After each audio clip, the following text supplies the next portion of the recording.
all of my life seems to have flowed together when I think about it in that way. And I'm always in the flow. Flow is the science of optimal human psychology. It's just the way to live in the flow, and that's what it is. And I've gotten closer and closer with my connection and flowing momentum as the years have gone by. If you go to my website, there's some information there, what flowing momentum is, what it can mean for you, and more especially what it can mean for the future, not only of your life, but the future of the entire economy, the future of the state of America after COVID-19. Quite frankly, where I'm coming from leads up to and through COVID-19. Because in some of my copyright marketing letters nowadays, I'm writing these letters and sending them out for Stonewheel Group, LLC. And for Stonewheel, I'm sending out these letters, getting people to actually call me. So my phone is ringing pretty regularly, talking on the phone, meeting with people. The way I think about it, I like to conceptualize it as though they were already my client before my phone rings.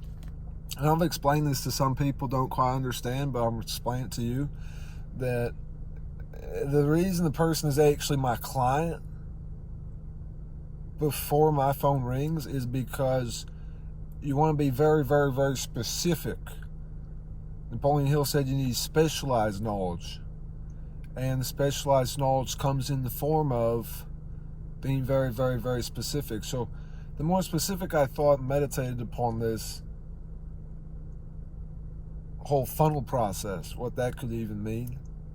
And the funnel process is sort of juxtaposed as to when, what specific time they transition to the next step in the funnel process. So I've realized that for my business, for Stonewheel, Luke, I introduced myself as Luke Stonewheel, and probably that's how I'll introduce myself for the greater part of the future of my life. Luke Stonewheel is what it would say most of the time, just because.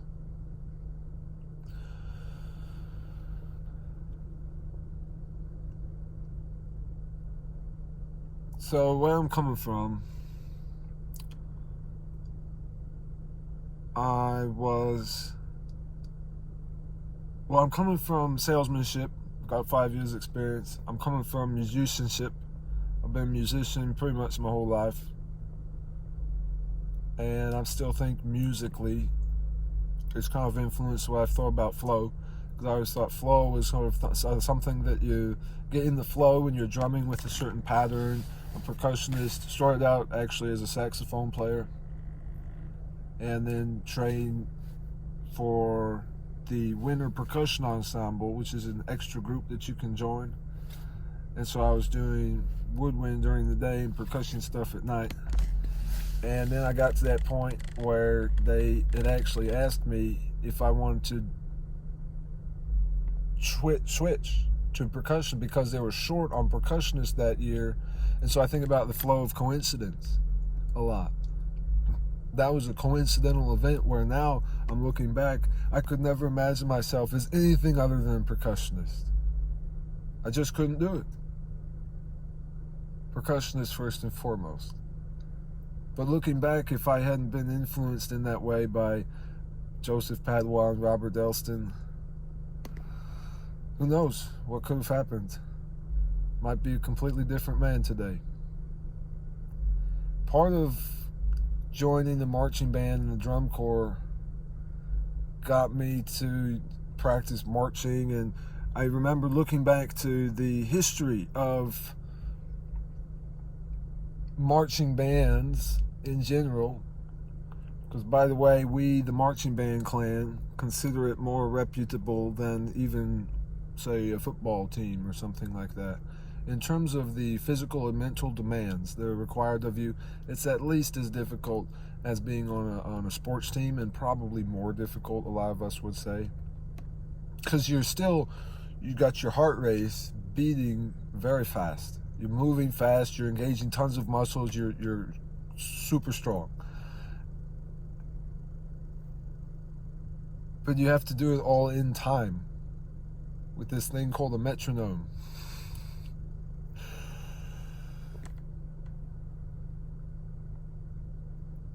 And of course, as a percussionist, pretty much everybody was listening. They had a person up front conducting, but what a lot of musicians won't tell you is that the person conducting, at least in a marching band setting, is not necessarily the person that people are basing their time off of. Most of the time, when the percussionists are behind the woodwinds or brass or wind players, they're actually using their ears and listening to the drum line and getting their music in synchronization with the sound waves that are traveling up to the audience. And even though the conductor is moving their hands in a certain capacity, most of the time the winds players are basing their rhythm on the percussionist. And so as the lead percussionist that I was for 2 years, that influenced my leadership psychology quite tremendously. I considered my entire high school career as being based upon the high school marching band. And I thought of my high school time as a career. I don't think that a lot of students, a lot of young people think of it that way. And I think that's, well, anyway, that's how I think about it. I trust in the greatness of others to find their own way. Unless you're hiring me or you're trying to seek my advice. But for the most part, I trust in the greatness of others to find their own way. I certainly developed a lot of leadership psychology back then. I mean, when I was 17 years old, I was a part of the leadership corps in the high school band program. We thought of ourselves pretty elite. It's funny to think back and think, how can you be taking pride in your achievements back in high school? But I think that's still applicable today because it set me on a course. I remember there were always those people in the band program that didn't quite know how to keep time. And so I feel like my ability to keep time has actually influenced my ability to synchronize with the universe and be in a state of flow. Because like I said, I am always in the flow.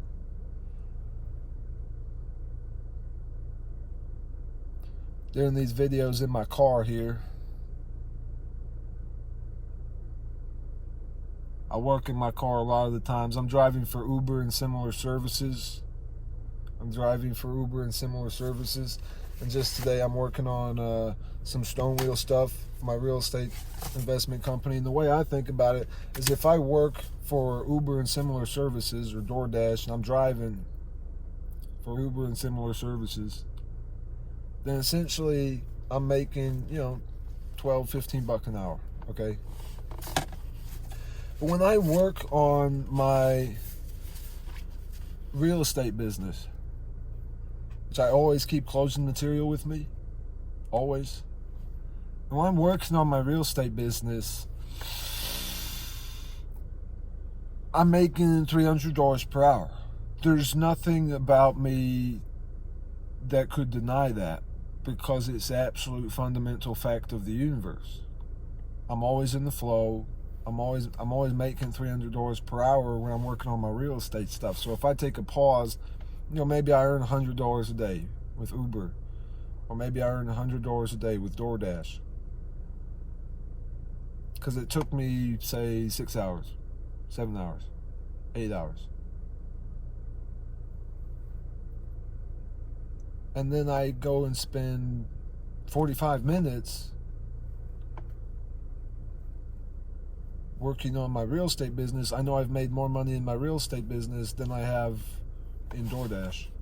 And maybe I don't have the cash for it now to show it to you, but it has to do with paying it forward. And so I know that when I come to a good spot of rhythm with my execution forms, I have these weekly execution forms that keep me on track.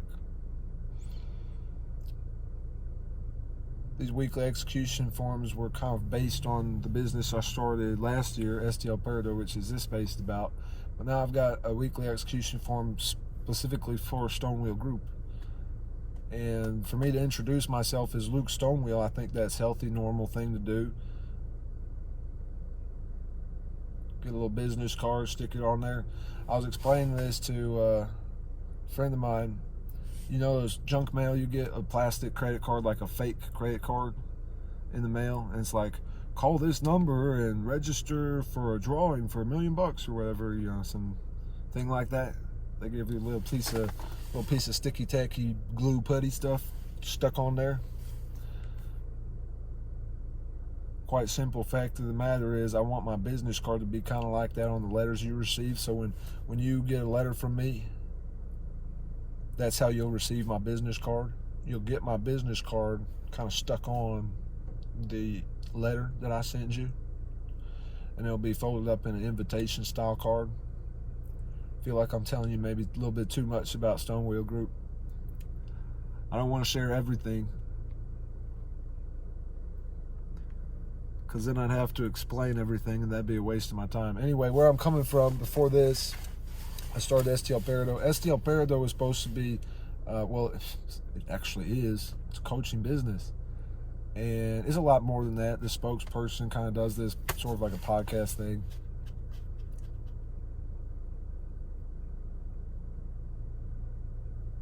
Where I'm coming from, I got 5 years of salesmanship. That means a lot. And like I said, from the beginning of my salesmanship, I started out reading the book, How to Master the Art of Sales by Rob Thompson. And he was the best salesman in the world in all history. He was the best of the best of the best of the best. And he wrote, he was like Napoleon Hill. Napoleon Hill and Dale Carnegie both spent their whole life doing these seminars and talks and stuff, and then wrote one book after doing that for several years. And the same thing with Rob Thompson. He spent several years doing his thing, and then wrote this book after. So these books are the life's work, and they're highly refined.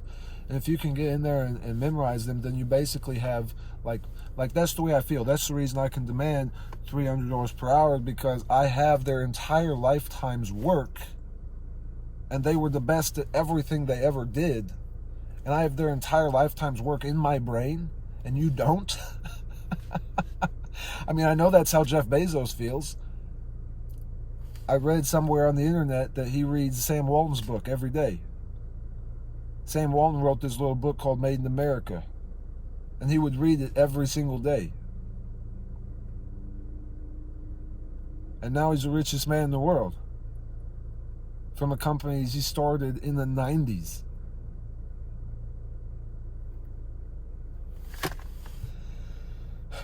So I started out, my first sales job was Cutco. I'll never forget the day I was working.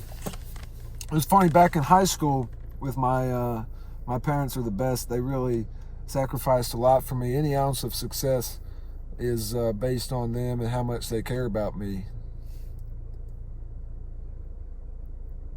Because back in the day, they were volunteering a lot of their time to help me out in the band programs. We had a lot of competitions. Oftentimes every weekend was filled and dedicated to the band programs. And so most of my high school career revolved around the band programs. And especially as a percussionist, we had competition just about 2 or 3 times a month, every single month. I mean, with the exception of like 1 month in the summer. But even then, there was practice, and we only had like 1 or 2 weeks off, because this drum camp lasted. And did you get chewed out if you were the one guy that stopped practicing for that week we had off.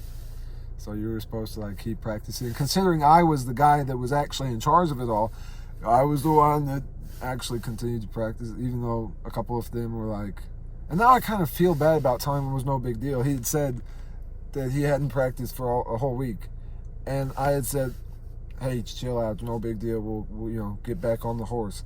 And I think maybe if I had been a little more strict and said sort of like, Why didn't you do this, right?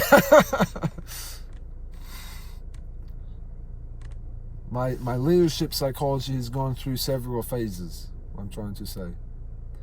My leadership psychology has gone through several phases.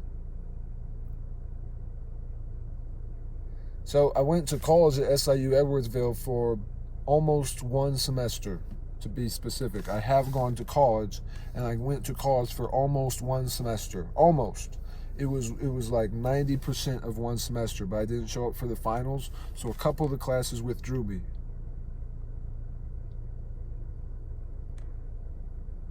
But I did go to college. If anybody asks, I did go to college. I just withdrew from my classes.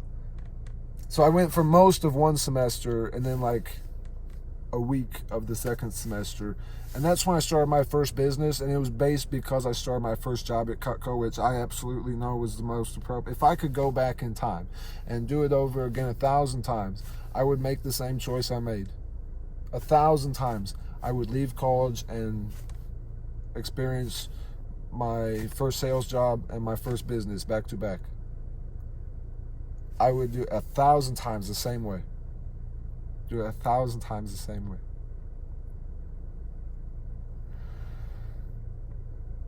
So in high school, the band program, you actually had fees that you had to pay. There was a cost associated with it, a couple $100 every year that was due, expected of you to pay, just to enter into these contests and competitions and so forth. And in college at SIU Edwardsville, I had joined the drum line. I was like, if I'm going to do it, then I'm going to do it right. So I joined these two activities. They had like a 1, 2, 3, 4 like program, like a 3.0 GPA, 2 extracurricular activities, something like that. And so I thought 2 extracurricular activities. Well, one of them was drumline because they were just starting this drum line at the SIU Edwardsville. It was the first year they were having the drum line at the SIU Edwardsville, and I joined it. And the cool thing about that was they actually paid you. In high school, it was a fee associated with it. You had to pay $200, $300, $400. In college, they pay you to play in the drum line. And for me, it was the same, no matter. But it was cool because they paid you. And we were talking about it one day. This guy's name, I can't say his real name, can I? I want to make it up. I'll call him Joseph, okay? I won't say his real name, but I'll say Joseph. Joseph was this guy that had actually been in the drum corps. I always thought about going to the drum corps. A lot of other guys actually did go into the drum corps. I went out for an auditions with the drum corps with one guy who later did go to the drum corps. I think, or maybe could have. Drum corps is like the elite of all marching band in terms of competitive level. It's a very, very competitive level to be in the drum corps. Anyway, he had been in the drum corps before. I had not. And so Joseph is this guy that's got massive chops. And chops is just a way of referring to how good you are at drumming. The muscles you've got to have your muscles built in such a certain way as a percussionist, as a drummer. And so this guy's skill and ability was far exceeding my own.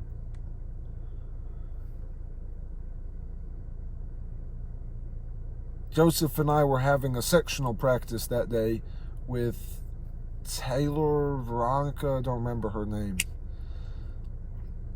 3 of us snare players. There was a tenor player or 2 tenor players. There was 3 of us snare players. And sometimes we would all practice together with the bass drums, and sometimes we would split up. Well, this was one of those days we were split up. So it was just us there.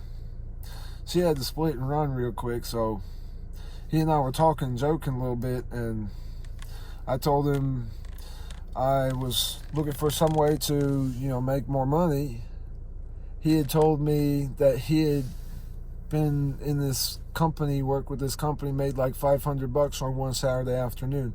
He was like, I showed up at noon, I left at like 6 p.m., and I had like $500. I was like, wow, that's sweet. How'd you do that?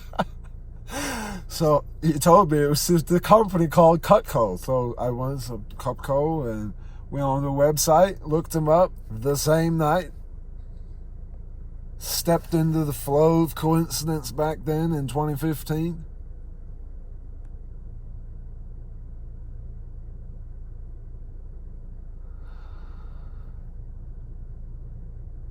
That same night,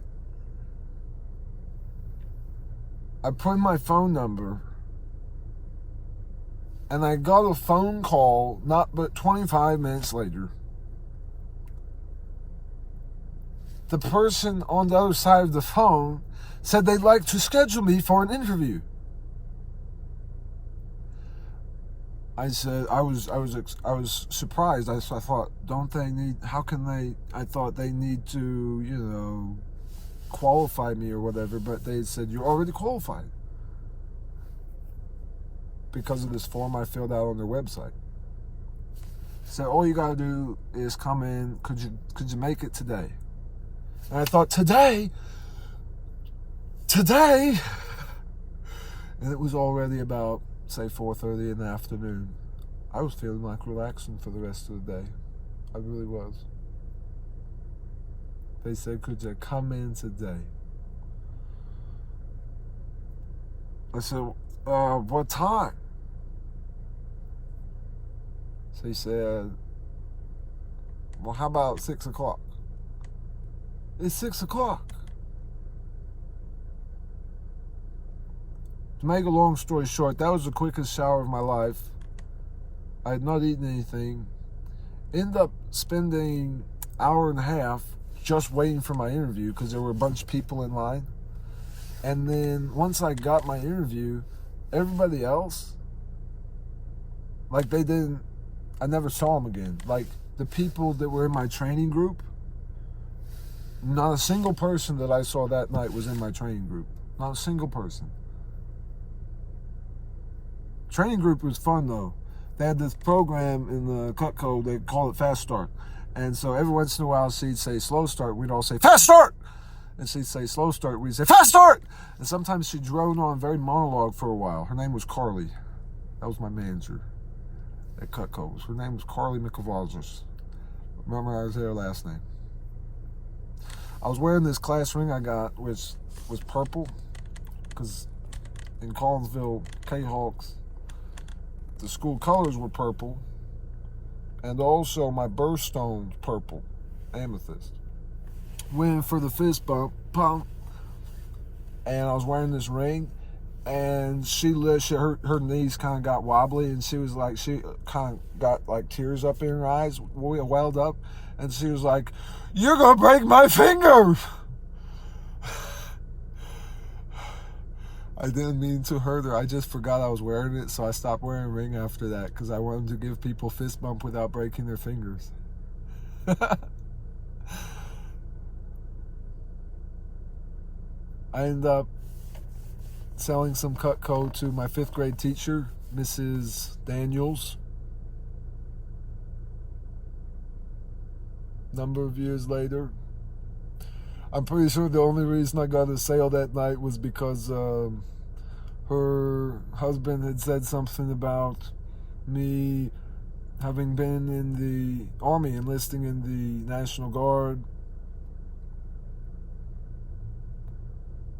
That was fun. There was one day I made $800 in a week. I thought, I can really do this. And I thought, why do I need a boss? I thought I can do this better without a boss, because I thought Carly, she's kind of holding me back, which in the big picture, she probably wasn't holding me back. She was probably helping me out in a lot of ways, giving me guidance and so forth.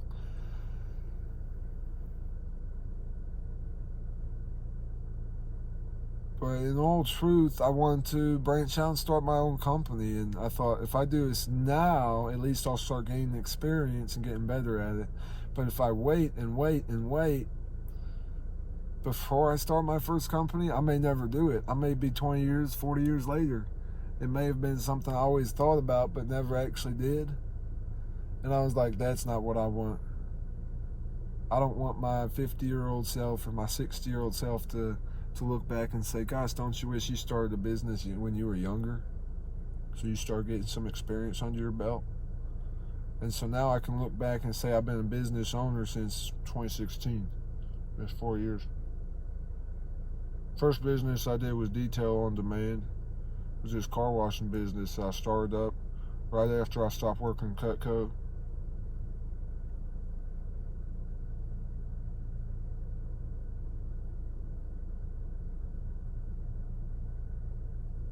Work up on that for about 6 months. End up working this guy in real estate. Like I said, nowadays I realize he just wants me to do his busy work. He don't even really go out there and deserve it like the way I go out there and deserve it. Realized I can do this better than he can, so I stopped working for him, started doing it myself here at Stonewall. I actually worked for him in a capacity for about 5 months, 5-6 months.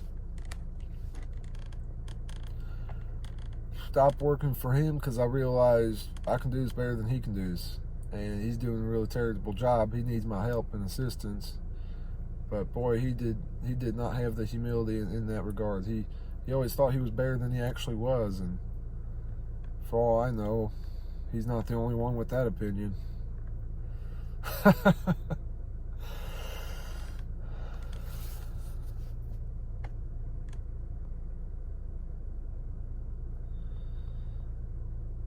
After I stopped working with him, so I spent 6 months working at Cutco, selling these knives as my first sales job.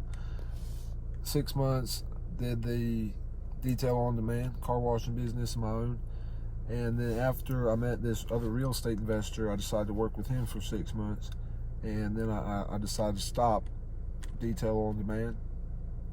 After having worked for him for 6 months, I decided I wanted to go back to some sort of a regular source of money coming in, because he really didn't have the business to support someone like me for any much longer. So that's when I started working at a restaurant. I was a server and waiter.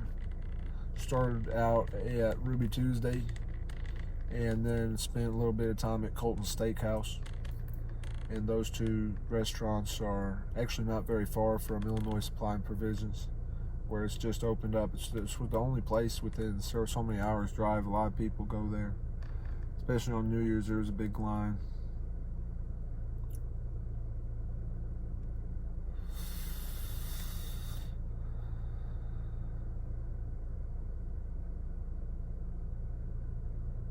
So I've been a server and a waiter for about 6 months. It changed how I talk to people, how you meet first impressions on people, and how you kind of interact with people on a subconscious level, how they look at you and how you look at them. I mean, I probably made more of a study out of it than anybody else. I was really focused on getting my education. I lived alone, paid my own way, expenses and food and everything. Lived on my own for about 2 years, 2.5 years. I think that's very important, that somebody lives on their own. If you just try and jump into some sort of long-term relationship with somebody, but you've never been single and lived on your own, you can develop a lot of poor habits, and those poor habits can eat you alive and destroy the future of your life in one way or another.